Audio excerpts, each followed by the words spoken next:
ሐዋሳ መጣን። እህቴም አለች እሷ እዛ አካባቢ ለመፈለግ ሞከርን። ምንም የሚጨበጥ ነገር የለም። የኛን ቤት ሊመስል የሚችል ሰው ሁሉ ሽሮ ሜዳ ላይ በቃ ስፈልግ ነበር። አሁን በጣም ነው ደስ ያለኝ። የእናታችን ወገኖች ነበር የምናውቀው፣ ያን አባታችን አውቀናል። ከዚህ በኋላ እኛ ሙሉ ሰው ሆነናል። በእንደዚህ አይነት ሁኔታ እንግዲህ ለቅሶው ስለተለቀሰ በጣም ደስ ብሎናል። በጣም ብናዝንም በቃ ተወጥቶልናል። ዘር ተገኝቷል።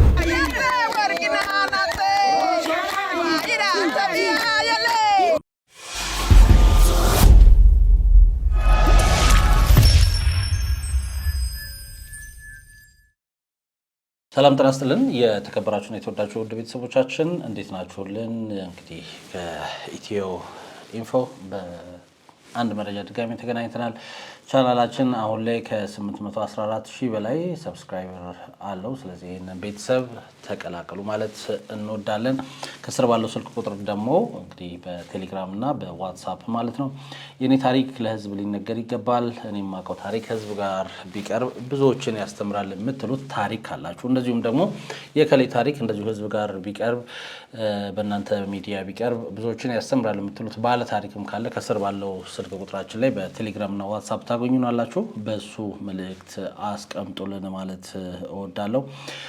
እንግዲህ ዛሬ በአንድ መረጃ ተገናኝተናል። ይህን ቪዲዮ ግን ላይክ በማድረግ ይጀምሩ። ከመሸጋገሪያ በኋላ ስንመጣ በቀጥታ ወደ መረጃው የምንሄድ ነው የሚሆነው። መረጃው በቀጥታ የሚወስደን እንግዲህ ተወዳጁ ነጻነት ወርቅነህ ጋር ነው።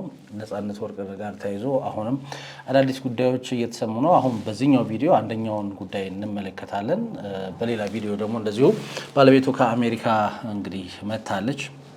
መታም ስለነበራቸው ግንኙነት ከነጻነት ጋር ስለነበራት የትዳር ህይወት እንግዲህ ኢቢኤስ ላይ ቀርባ ሀሳብ አስተያየቷን ሰጥታለች። እሱን እንመለከታለን። ምክንያቱም ከዚህ በፊት እንደዚሁ ከአንድ ሚዲያ ላይ ቀርበው እህትና ወንድሙ የአርቲስት ነጻነት ወርቅነህ እህትና ወንድም ቀርበው ከተናገሩት በተቃራኒ ነው። እንግዲህ የአርቲስት ነጻነት ወርቅነህ ባለቤት ደግሞ ማለትም ንጹህ ዘር መታ የተናገረችው ምን አለች?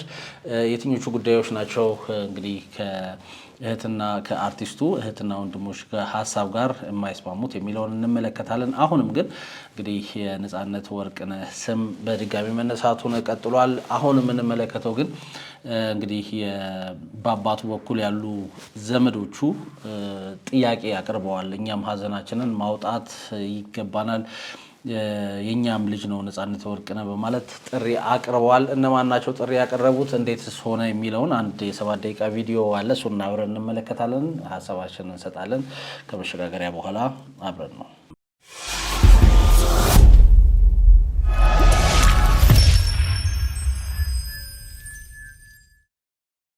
እንግዲህ እንዳልኳችሁ የአርቲስት ነጻነት ወርቅነህ የቤተሰቦች ዘመዶች እርማችንን እኛም በባህላችን መሰረት ማውጣት አለብን ብለው በጠየቁት መሰረት እህትና ወንድሙ በተገኙበት እንግዲህ ዘመዶቹ እርማቸውን አውጥተዋል። ቪዲዮን እንመልከተውና ምን አቤት ጉዳዮች አሉት የሚለውን አብረን እናያለን።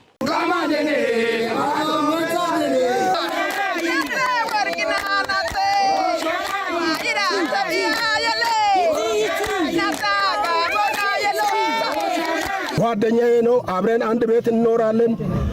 ወታደር ሆኖ ከሄደ በኋላ በጣም የምንዋደድ ጓደኛ ነን። አንለያይም። ወርቅነህ እኔ ሙላቱ ሶስታችን ፈጽሞ አንለያይም። አብረን አድገናል፣ አብረን ኖረናል፣ አብረን እዚህ እረኛ ሆነን ኖረናል። ለሸማ ስራ አብረን ሄደናል። በእንደዚህ አይነት ሁኔታ እንግዲህ ለቅሶው ስለተለቀሰ በጣም ደስ ብሎናል። በጣም ብናዝንም በቃ ተወጥቶልናል። ዘር ተገኝቷል። አገር አለ። ወገኖቻችን ዘሮቻችን ጋር ያው ባለቀ ሰዓትም ቢሆን ስለተገናኘን እግዚአብሔርን በጣም አመሰግናለሁ። እናንተንም በጣም አመሰግናችኋለሁ። በጣም ነው የምታምሩት፣ ወዳችኋለሁ። እኔ ያው ወንደሰን ወርቅነህ እባላለሁ። የወርቅነህ የመጀመሪያ ልጁ ነኝ እና ጉለሌና ሽሮ ሜዳ አካባቢ ወንድሞቼ ነው የሚለው ወንድሞች አሉኝ። ነገሮች ሲመቻቹ አንድ ቀን ሰብስቤ አስተዋውቃቸዋለሁ እና ደቡብ እንደሆነ ማለት አሁን እኛ አሁን ጨንቻ ቅድም እንደተባለው እንዲህ ዝርዝር ነገር አናውቅም ለመናገርና ደቡብ እንደሆነ ነው የምናውቀው። ከዛ መጨረሻ ላይ እንዲህ ይለናል ሁሉ ጊዜ በቃ ወስዳችኋለሁ ነው ወስዳላችሁ ነው የሚለው። መጨረሻ ላይ ያኛ ግን ያው ያደግን ስንመጣ ሐዋሳ መጣን። እህቴም አለች እሷ እዛ አካባቢ ለመፈለግ ሞከርን። ምንም የሚጨበጥ ነገር የለም። እንደገና አርባ ምንጭ ከተማም አካባቢ እንደዚህ መጣን። ያጎታችን ልጅ ዘመድኩን ይባላል። እሱም መጥቶ ፈለገ የሱም የተፈሪን ዘመዶች እኛም ያባታችን ዘመዶች ስንፈልግ መጨረሻ ላይ በቃ ምንም ውል የሌለው ነገር ሆነ። ያው ቅድም እንደተባለው ወንድማችን ሲሞት ኡራኤል ቤተክርስቲያን የጸሎት ፕሮግራም ነበርና የሆነ አንድ አጭር ልጅ ጀርባ ይነካኝና ስልክን ስጠኝ ከደቡብ ነው የመጣው ታለኝ ከደቡብ ነው የመጣው ስልክን ስጠኝ ሲለኝ ሰጠሁት። ምናልባት ምን ሊፈጠር ይችላል ብዬ ሰጠሁት። ከዛ በኋላ ነው ሃሌሉያ እየተደዋወልን ሚሚም ነበረች እህቴም ነበረች የተደዋወልን መንግስቱ የሚባል ሰው ደውለልኝ።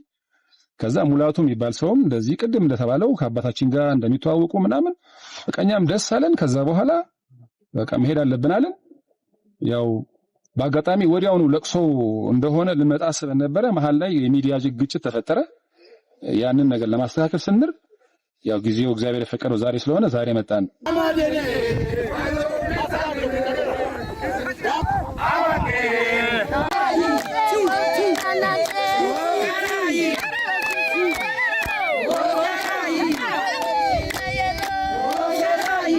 የሆነ የኛን ቤት ሊመስል የሚችል ሰው ሁሉ ሽሮ ሜዳ ላይ በቃ ስፈልግ ነበር። አሁን በጣም ነው ደስ ያለኝ። እግዚአብሔር ይመስገን። በጣም እናመሰግናለን። እሱን ያየን ያህል ነው አባታችንን ያየን ያህል የተሰማና በጣም እናመሰግናለን። ኑሩልኝ። እኛ እውነት ለመናገር አባታችን በጣም የምንወደው አባታችን ነው። ወታደር ነው። አንዴ በምስራቅ አንዴ በምዕራብ ሲንከራተት የኖረ ሰው ነው። እኛን ለማሳደግ ብዙ ነገር ለፍቷል። ብቻ ዞሮ እኛ አባታችንን ዘሩን፣ ማንነቱን፣ ቤተሰቡን ለማወቅ ብዙ ጥረት አድርገናል። ግን እግዚአብሔር ሲፈቅድ እና ሌሎያም ቅድም የተባለው ወንድማችንም አግዘውን ይሄው ዛሬ እንደዚህ ሁለት የነበሩት አጎቶቻችን ያው በመቶ ሺዎች የሚቆጠሩች ያው የቤተሰብ ጫካ ውስጥ ገባን ማለት ነው። እና በጣም ደስተኞች ነን እኛ ለመናገር አንድ ወንድማችን ብናጣ ግን 100 ሺህ ወንድምና እናት እህት አግኝተናል። ስለዚህ በዛ እንጽናናለን። ጠቅላላ ህዝቡ የኛ አሁን የህይወታችን አካል ነው ማለት ነው። ከዚህ በኋላ ልጆቻችንን ይዘን የአባታችን ዘር ይሄ ነው እያልን እዚህ አፈር እያወኩ ጭቃ እያወኩ ተንከባለው ተጫውተው ደስ ብሏቸው የማንነት ችግር ውስጥ ሳይገቡ ልጆቻችን እንደኛ ሳይሰቃዩ በሰላም እንዲያርጉ ለሀገር የሚጠቅሙ እንዲሆኑ እንፈልጋለን። የእናታችን ወገኖች ነበር የምናውቀው፣ ያን አባታችን አውቀናል። ከዚህ በኋላ እኛ ሙሉ ሰው ሆነናል። ከዚህ በኋላ በቃ ምንም የሚያሳስበን ነገር የለም። አሁን እኛ ከዚህ በኋላ ነፃነት ሞተ ብለን አንገታችንን አቀርቅረን አናለቅስም። እንባችንን በእናንተ አብሰናል። በጣም እንወዳቸዋለን። እግዚአብሔር ያክብርልን። በጣም ትልቅ ህዝብ ነው። ወርቅ ህዝብ ነው። ጀግና ህዝብ ነው። ባህል ያለው ሰርቶ የሚያድር ነው። ምን ያውን እንደ የአባታችን ዘር መሆኑን ባላቀም ግን ስለዚህ ህዝብ ታሪክ አውቃለሁ፣ ማንነት አውቃለሁና የዚህ ህዝብ አካል በመሆኔ በጣም ደስተኛ ነኝ።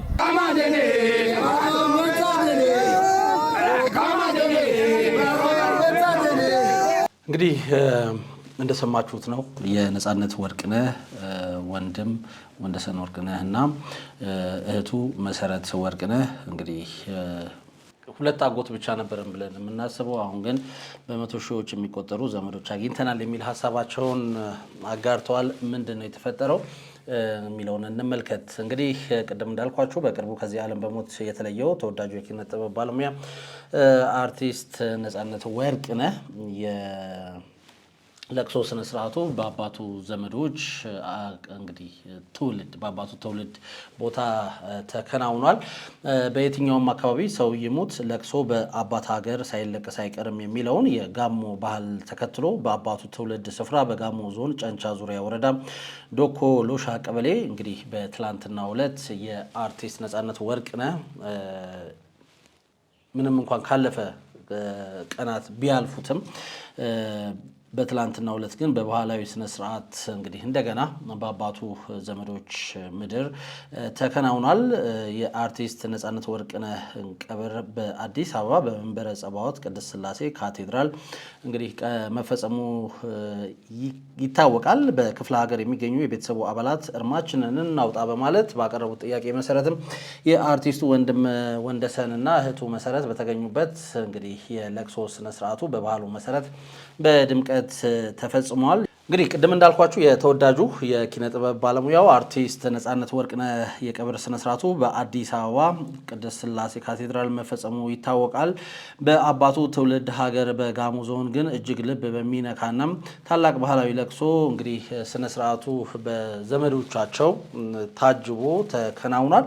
ይህ ለቅሶ የሀዘን መግለጫ ብቻ ሳይሆን ከ60 ዓመታት በላይ የተቋረጠውን የቤተሰብ የደም ሀረግ ዳግም የተቀጠለበት ልዩ ስነ ስርዓት ተደርጎ ተቆጥሯል። እንግዲህ የነጻነት ወርቅነህ አባት ከ60 ዓመት በፊት ከነበሩበት አካባቢ ወጥተዋል። ጓደኞቹ አብሮ አደጎቹ እንግዲህ ቅድም እንደሰማነው ተናግረዋል። አብረን እዚህ ሜዳ ላይ አግደናል፣ እረኞች ሆነናል፣ አብረን ተጫውተናል፣ ብዙ ጓደኛ ነበርን የሚል ሀሳብን አስተላልፈዋል። እንግዲህ ከ60 ዓመት በኋላ ነው የሻምበል ወርቅነህ እምሩ ልጆች ወደ አባታቸው ትውልድ ቀይ ያመሩት ማለት ነው። የአርቲስት ነጻነት አባት ሻምበል ወርቅነህ እምሩ የዛሬ 60 ዓመት ገደማ በትውልድ ቀያቸው ጋሞ ጨንቻ ዙሪያ ወረዳ ዶኮሎሻ ቀበሌ ልዩ ስሙ አፋጉታ በመነሳት ነበር ህይወት ጉዟቸው እንግዲህ ወደ አዲስ አበባ ያደረጉት።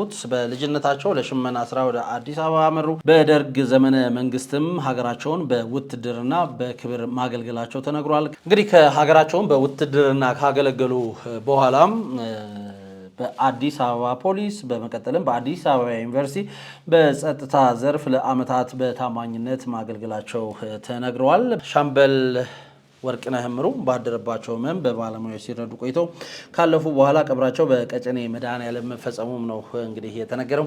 የአርቲስቱ አባት ሻምበል ባሻ ወርቅነህ ከሀገር ቤት ከወጡ 60 ዓመታት በመሻገራቸው ልጆቻቸው በጋሞ ከሚገኙ ቤተ ዘመዶቻቸው ጋር ሳይተዋወቁ ነበር ያለፉት። ቅድም እንግዲህ እንደሰማችሁት ወንደሰን ወደ ደቡብ ነው ቤተሰቦቻቸው ያሉት ወይ ደግሞ ዘመዶቻችን ያሉት የሚል ነገር ተነግሮን ነበር። እኛም እስከ ሐዋሳ እንዲሁም አርባ ምንጭ ድረስ መተን ፈልገን ነበር። ነገር ግን አልተሳካልንም። ለነጻነት የሻማ ማብራት ስነ ስርዓት በኡራኤል ቤተክርስቲያን ሲደረግ አንድ ወጣት መጥቶ ጀርባ ይነካኝ፣ ከዛ በኋላ ስልክ ተለዋወጥን። ከዛ በኋላ ነው እንግዲህ ዘመዶቻችንን ከብዙ ዓመት በኋላ ልናቅ የቻልነው ሲል ሀሳቡን ሰጥቷል።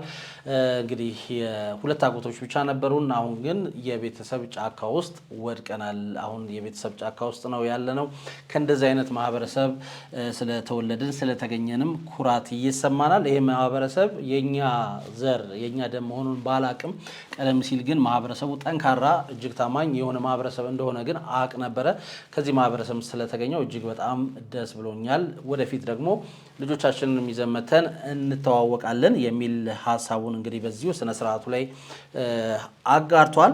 እንግዲህ ቅድም እንዳልኳችሁ የጋሞ ባህልና ማንነት የትም ቢኬድ የማይረሳ ጠንካራ መሰረት እንዳለው ይታወቃል። በሽምግልና ስነ ስርዓታቸው፣ በለቅሶ ስነ ስርዓታቸው እጅግ በጣም ይታወቃሉ። እንግዲህ በጋሞ ባህል መሰረት አንድ ሰው በየትኛውም ዓለም ጥግ ቢሞት በአባቱ የትውልድ መንደር ሳይለቀስና እርም ሳይወጣ አይቀርም። ይሄ እንግዲህ የማህበረሰቡ ወግና ልማድ ነው። በዚህም መሰረት በክፍለ ሀገር የሚገኙ የአርቲስቱ አባት ወገኖች የአርቲስቱን ነጻነት ወርቅነህን ለቅሶ እርማችንን ሳናወጣ አይሆንም በማለት በወሰኑት መሰረት ታላቅ ጥሪ ለቤተሰቡ አቅርበው ነበረ። የአርቲስት ነጻነት ወርቅነህ ወንድም ወንደሰን ወርቅነህና እህቱ መሰረት ወርቅነህ አባታቸው ወደ ተወለደበት የጋሞ ምድር በመጓዝ በለቅሶ ላይ እንደተመለከታችሁት ተገኝተዋል። ደማቅ የባህላዊ የለቅሶ ስነስርዓት ተከናውኗል። የአካባቢው ወዳጅ ዘመድ በነቂስ በተገኘበት በከፍተኛ ሕዝብ ቁጥር እና በጋሞ ባህላዊ ስነስርዓት እጅግ ልብ በሚነካ ሁኔታ እንግዲህ ዘመድ አዝማዶቹ እርማቸውን አውጥተዋል። ይህ አጋጣሚ ለቀሪዎቹ ቤተሰቦች ትልቅ መጽናኛ ከመሆኑም በላይ በሕይወት ዘመናቸው ያላገኛቸውን ዘመዶቹን ያወቀበት አጋጣሚ ሆኗልም ተብሏል። እንግዲህ ይህ ባህል እንዴት አገኛችሁት? ሀሳቡ እንዴት ነው የሚለውን ለእናንተ እንተው። ነገር ግን ነጻነት ወርቅነህ ቤተሰቦች ወደ አባታቸው የትውልድ ቀዬ በማምራት እንግዲህ ዘመዶቹ የዘር ሐረጎቹ ማለት ይቻላል በአባቱ በኩል ያሉት ሀዘናችንን እናውጣ እርማችንን እናውጣ በማለት ጥሪ አቅርበው በዚህ መልኩ ጥሪውን እንግዲህ ደግሞ ቤተሰቡ ተቀብለው ሀዘናቸውን ወጥቷል ማለት ነው። ከሰሞኑ ይሄ ጉዳይ ማህበራዊ ሚዲያ ላይ መነጋገሪያ ሆኗል። እናንተስ እንዴት አገኛችሁት? ለማንኛውም ግን ለነጻነት ወርቅነህ ቤተሰቦች፣ አድናቂዎች፣ ዘመዶች፣ ጓደኞች በሙሉ በድጋሜ መጽናናትን እንመኛለን። እንደምታስታውሱት ከ100 ቀናት በኋላ የነጻነት ወርቅነህ እንግዲህ ሐውልት መመረቁ ይታወሳል። የሐውልት ምርቃቱም እንዲሁ መነጋገሪያ ሆኖ ነበረ። ለማንኛውም ግን አሁንም የነጻነት ጉዳይ እንዲሁ የመነጋገሪያ መሆኑን ቀጥሏል። የነጻነት ወርቅነህ ባለቤቱ ደግሞ ኢቢኤስ ላይ ቀርባ እንግዲህ ስለነበራቸው ግንኙነት ተናግራለች። ከለቅሶ ጋርም ተያይዞ አንዳንድ ሀሳቦችን አንስታለች። ምን አለች የሚለውን ወደ እናንተ በሌላ ቪዲዮ እናደርሳለን። ይሄኛውን ቪዲዮ ግን እንዲህ ወደ እናንተ አደረስን። ሀሳብ አስተያየቶቻችሁን አድርሱን ማለት እንወዳለን። እንግዲህ ከነጻነት ወርቅነህ ጋር ተያይዞ የነበረ መረጃ ይሄን ይመስላል። እየተከታተላችሁን አብራችሁን ስለነበራችሁ በድጋሚ እናመሰግናለን። ከስር ባለው ስልክ ቁጥራችን የኔ ታሪክ የኔ ሀሳብ ወደ ህዝብ ቢቀርብ ብዙዎችን ያስተምራል የምትሉት ታሪክና ባለ ታሪክ ካለ እንግዲህ በዚሁ ስልክ ቁጥራችን በቴሌግራም እና በዋትስአፕ ታገኙናላችሁ ማለት እንወዳለን። በድጋሚ ለአርቲስት ነጻነት ወርቅነህ አድናቂዎች፣ ቤተሰቦች እንግዲህ መጽናናትን በድጋሚ ነው የምንመኘው። ፕሮግራማችንን በዚሁ አበቃን። በሌላ ቪዲዮ እስክንገናኝ ከወዲሁ ሰናበትኩ። መልካም ጊዜ